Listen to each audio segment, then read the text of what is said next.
Bonsoir mesdames et messieurs, il est 22 heures, bienvenue dans cette édition de la soirée. Voici les principaux titres.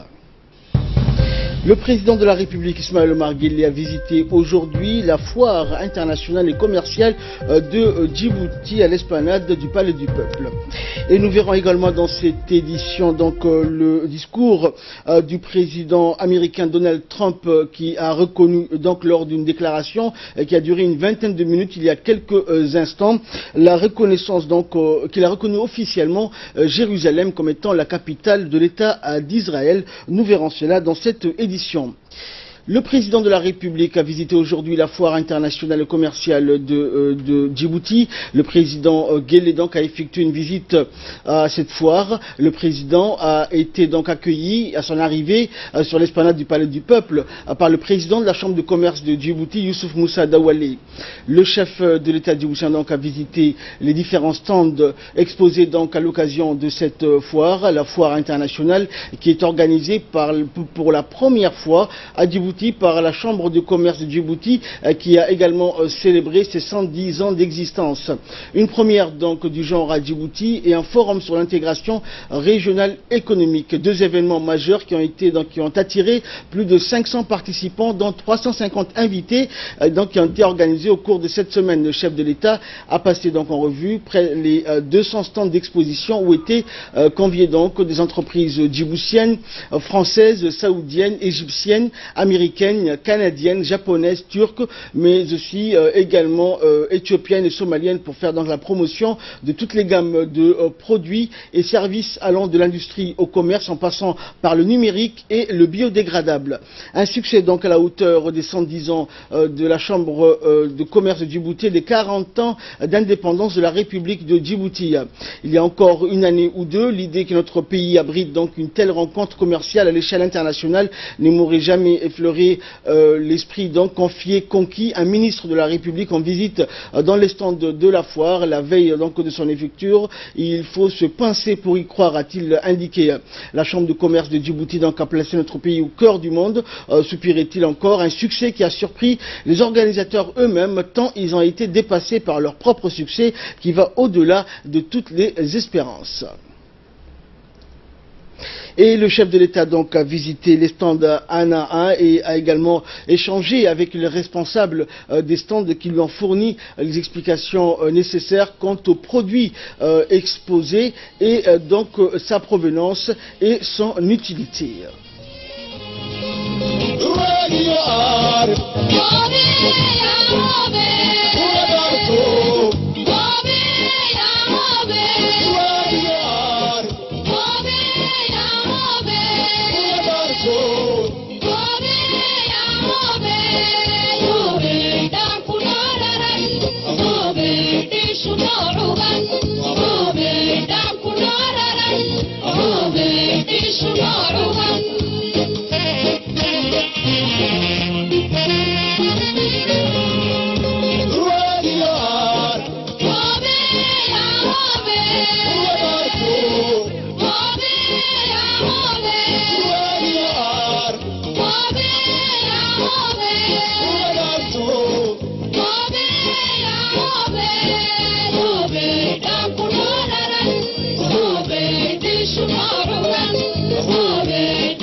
Et à l'issue de la visite du président de la République de la foire commerciale et internationale de Djibouti, le président de la Chambre de commerce, Youssouf Moussa Dawalé, s'est dit donc très convaincu et satisfait de la visite du président de la République et s'est encore félicité de la visite du chef de l'État qui marque son soutien indéfectible et son encouragement aux entreprises privées nationaux d'augmenter également leur production et de propager leur savoir-faire.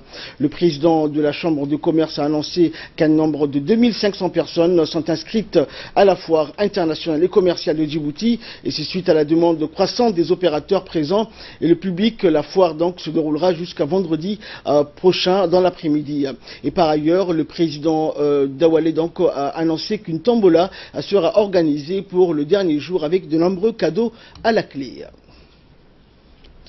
La Chambre de commerce de Djibouti donc a organisé hier au Palais du Peuple une rencontre des opérateurs du tourisme de la République de Djibouti et de la République fédérale et démocratique d'Éthiopie.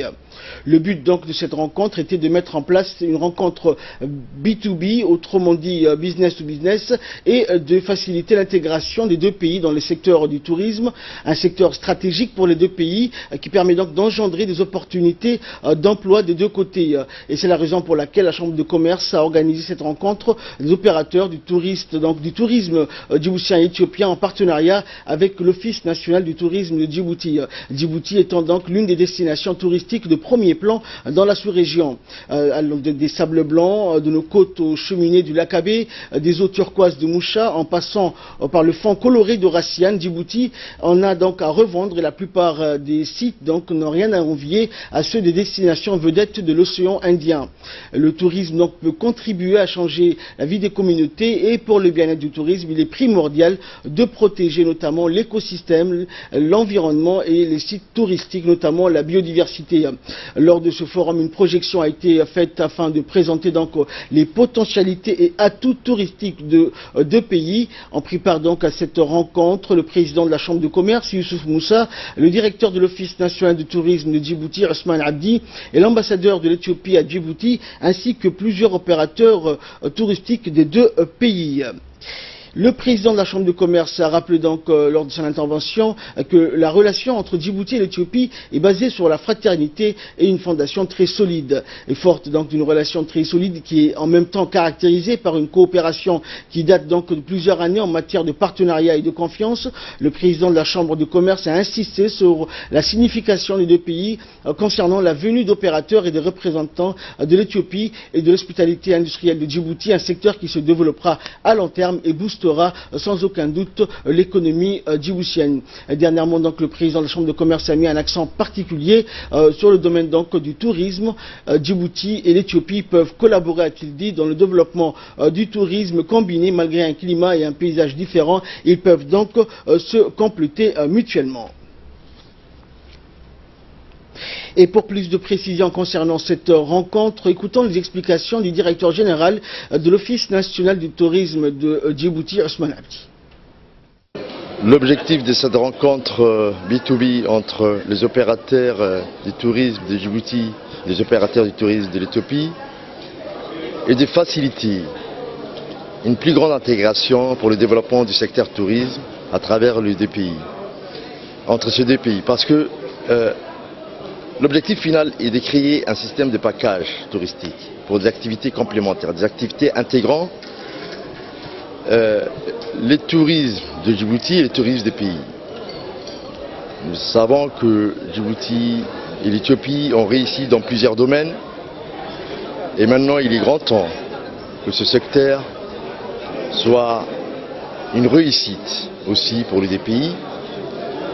Notre objectif n'est pas de créer une compétition entre les acteurs, mais de renforcer justement la relation de travail, le partenariat de travail, afin d'attirer plus de touristes dans notre région. Notre région ces dernières années a eu beaucoup d'arrivées de touristes, que ce soit en Éthiopie, que ce soit au Kenya, que ce soit à Djibouti, et nous souhaiterions profiter de cette conjoncture afin d'augmenter encore plus l'arrivée de touristes à Djibouti et l'Éthiopie.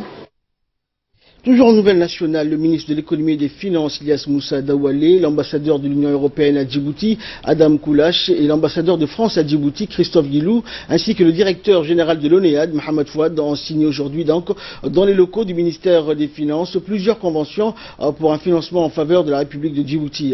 Il s'agit d'un projet de l'Union européenne financé exclusivement à travers son 11e fonds européen de développement, programme numéro 2 donc d'investissement pour l'assainissement liquide et la gestion des déchets solides de la ville de Djibouti à hauteur de 23 millions d'euros. Ce projet, dont le fondement donc est une gestion intègre des questions liées à l'eau et à l'assainissement, contribuera à l'amélioration de la santé publique et à la protection de l'environnement. Vous remercier pour la confiance que vous avez manifestée à l'égard de l'expertise, de l'expérience de l'Agence française de développement en déléguant 6,5 millions d'euros pour le développement de cette deuxième phase du projet d'assainissement liquide de Balbala. Concrètement, ça représente la pose de plus de 5 km de nouvelles canalisations, la destruction de stations d'épuration vétustes et puis la création de nouvelles stations de pompage. Tout ça, nous le faisons grâce à la coopération ancienne, à la technicité que nous avons avec nos partenaires de l'ONEAD, et nous sommes très contents d'inscrire ce projet dans le cadre des actions menées depuis assez longtemps avec l'Agence française de développement pour l'assainissement, le développement urbain, notamment de Balbala et au-delà de Balbala de la ville de Djibouti. Et pour sa part, le ministre de l'économie et des finances, Ilyas Moussa Daoualé, a indiqué que ce projet vise entre autres les actions recommandées par l'évaluation du programme d'investissement pour l'assainissement liquide et la gestion des déchets solides de la ville de Djibouti. Je vous propose de le suivre. C'est un plaisir de signer encore une fois un projet de don de 6,5 millions d'euros avec le financement et l'appui de l'Union européenne ainsi que de la France. Ce projet consiste à augmenter la capacité de la collecteur d'eau usée en République de Djibouti. Comme depuis quelques années, nous avons commencé à travailler sur la thématique de l'eau et de l'assainissement qui reste prioritaire pour la République de Djibouti. Nous sommes très heureux de voir encore une fois des partenaires comme l'Union européenne et la France nous suivre dans cette voie pour améliorer la qualité de vie de nos populations, mais également d'utiliser cette eau une fois traitée à Douda pour développer notre agriculture dans les périphéries de la ville de Djibouti. Et on a constaté des résultats. Le ministre de l'Agriculture est là pour confirmer. Nous avons par ailleurs plusieurs autres projets qui ont, pour certains d'entre eux, signé ou d'autres à venir, portant sur le dessalement bien sûr, mais également pour une deuxième station de traitement d'eau usée à Balbala, parce que la région de Balbala a plus que jamais aujourd'hui besoin également de ce type d'infrastructure. Le programme de formation pour les personnes aveugles et malvoyantes s'est clôturé aujourd'hui en fin de matinée au stade de Gouled.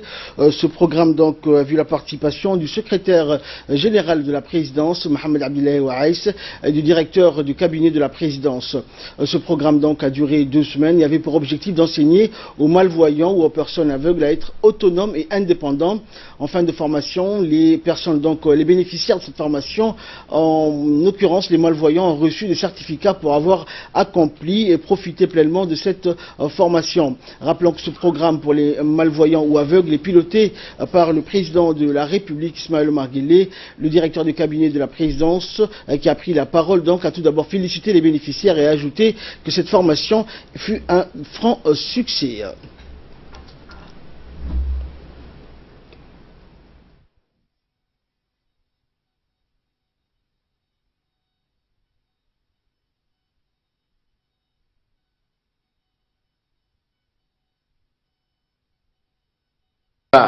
Ça m'a démontré le travail que vous avez fait.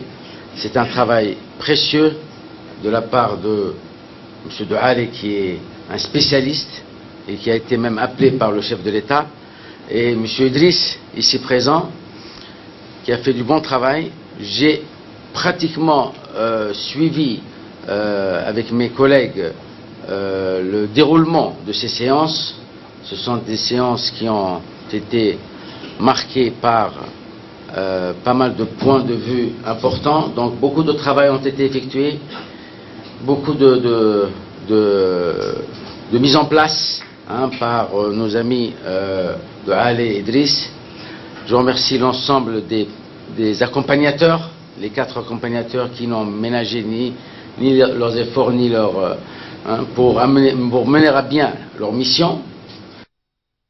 Et pour sa part, le secrétaire général de la présidence, Mohamed Abdullahi Ouaez, qui a pris la parole, a rappelé que ce programme est avant tout une volonté du président de la République, d'aider les personnes à besoins spécifiques à s'insérer dans la société. Nous l'écoutons. Je suis extrêmement ravi d'être parmi vous aujourd'hui, heureux de voir tout le travail qui a été accompli, satisfait de voir que la vision du président de la République, la ferme volonté d'être aux côtés de ceux d'entre nous qui sont les plus nécessiteux, et ici les malvoyants et les aveugles, ont pu bénéficier de cette formation avec un succès au-delà de toutes les attentes. À vous écouter, c'est vraiment un sentiment de devoir accompli qui a été réalisé. Merci aux formateurs. Je pense très sincèrement que vous avez réussi à transformer tant de défis, tant de difficultés, tant de problèmes qui étaient sur votre parcours. Vous avez réussi à les transformer en opportunités. Vous avez su saisir votre chance. Vous avez su être présent tous les jours. Et croyez-moi, ce que vous avez exprimé ici, en dehors de la satisfaction, ce que vous avez voulu nous faire comprendre, c'est que ces 2 semaines de formation n'étaient pas suffisantes, et que vous avez tellement appris, mais que vous vouliez tellement apprendre. Cet écho, nous nous chargerons de le transmettre au président de la République. Et je peux d'ores et déjà vous assurer que le programme continuera avec vous et avec tant d'autres qui en ont encore besoin. Et enfin, pour clore l'actualité nationale culture, la mairie de Djibouti, en étroite collaboration avec la direction de l'Office national de tourisme de Djibouti et la direction de la culture, a organisé hier après-midi, jusqu'à dans la soirée, un spectacle culturel sur l'esplanade du district de Djibouti. Le spectacle culturel, premier du genre, a vu la participation notamment de la maire de Djibouti-Ville, Fatouma Awale, du directeur de l'Office national du tourisme, Osman Abdi, ainsi que de l'ambassadeur de l'Éthiopie à Djibouti, plusieurs officiels et un large public, animé par les groupes de théâtre national éthiopien, le groupe Al-Ghazali, ainsi que par des jeunes groupes qui ont présenté des danses traditionnelles somali, afar et éthiopiens. Ce spectacle culturel a attiré l'admiration du public, qui a répondu à l'invitation et a pu assister à ce spectacle qui reflète la diversité culturelle commune à Djibouti.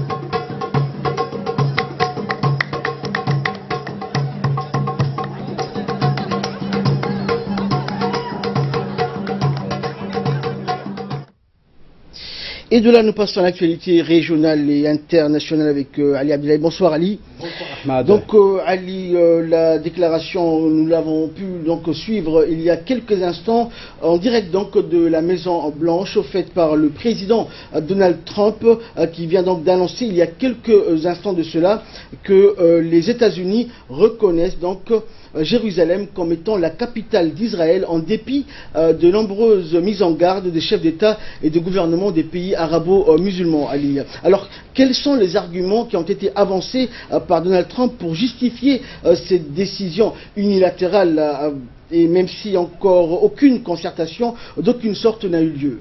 Eh bien, faudrait dire, Ahmad, que c'est une simple affirmation du président américain Donald Trump que bon nombre d'États de la planète bleue ne partagent pas.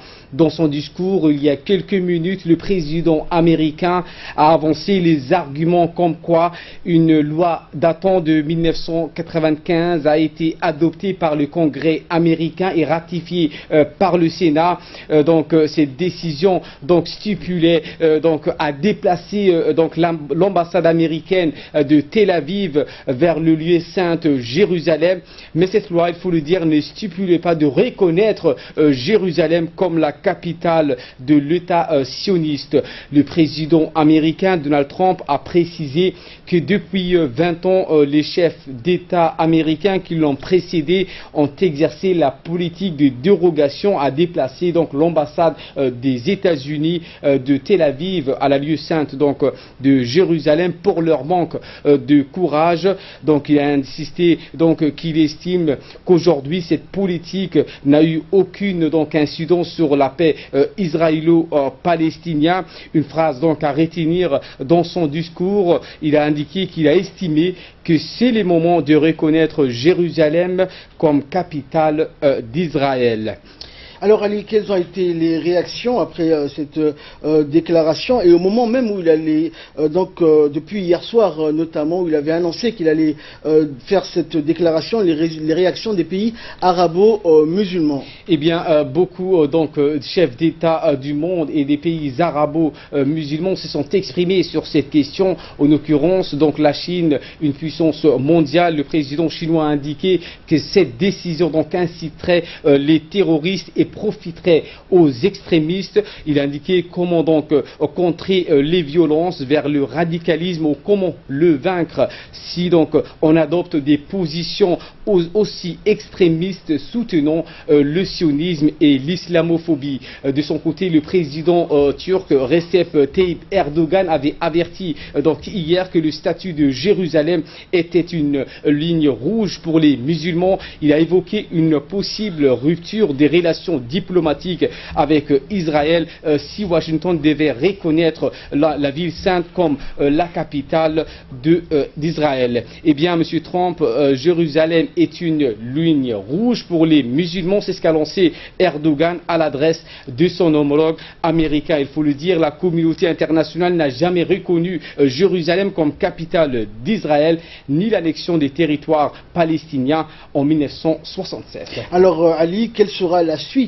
À quoi peut-on s'attendre maintenant que la ligne rouge, comme vous le dites, a été franchie? Eh bien, Donald Trump n'a pas tenu compte des mises en garde qui ont été adressées donc à lui ces derniers 24 heures par les dirigeants arabes et européens, y compris le président français Emmanuel Macron. Un risque d'un nouvel embrasement palestinien et israélien semble se dessiner. On redoute également que demain Ramallah aurait donc des manifestations et beaucoup de personnes seront dans la rue. Merci Ali pour cette analyse et nous allons tout de suite revenir donc dans la région où le comité international de la Croix-Rouge, le CICR, a réclamé donc des mesures audacieuses pour permettre aux civils d'avoir accès à une aide humanitaire urgente au Yémen où la guerre a connu donc une escalade ces derniers jours. Ali. Eh bien, plus de 234 personnes ont été tuées et au moins 400 autres ont été blessées depuis vendredi dans la capitale yéménite sous les contrôles des rebelles houthis. Djibouti.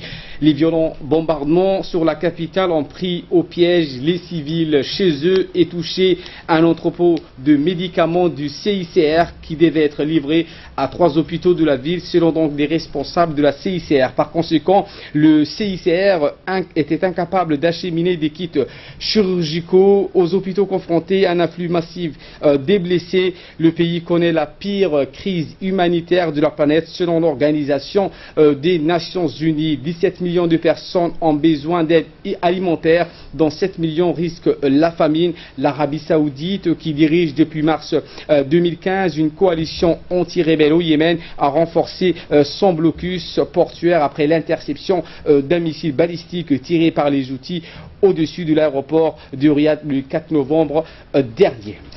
Merci Ali pour toutes ces... Ahmed, donc oui. Je voulais revenir sur cette information concernant la déclaration du président Donald Trump. Il a indiqué qu'un sommet extraordinaire sera organisé en Arabie Saoudite pour trancher un terme à la question israélo-palestinienne et de trouver une paix durable. Est-ce qu'il n'essaierait pas donc de justifier sa déclaration en tenant ce sommet? Effectivement, donc ce sommet sera donc le point fort de cette déclaration de ce soir pour donc revoir ce coup médiatique et cette déclaration qui a été faite par le président Trump il y a quelques minutes. Merci Ali, merci à vous également de nous avoir suivis. C'est la fin de cette édition. Excellente soirée sur Télé Djibouti.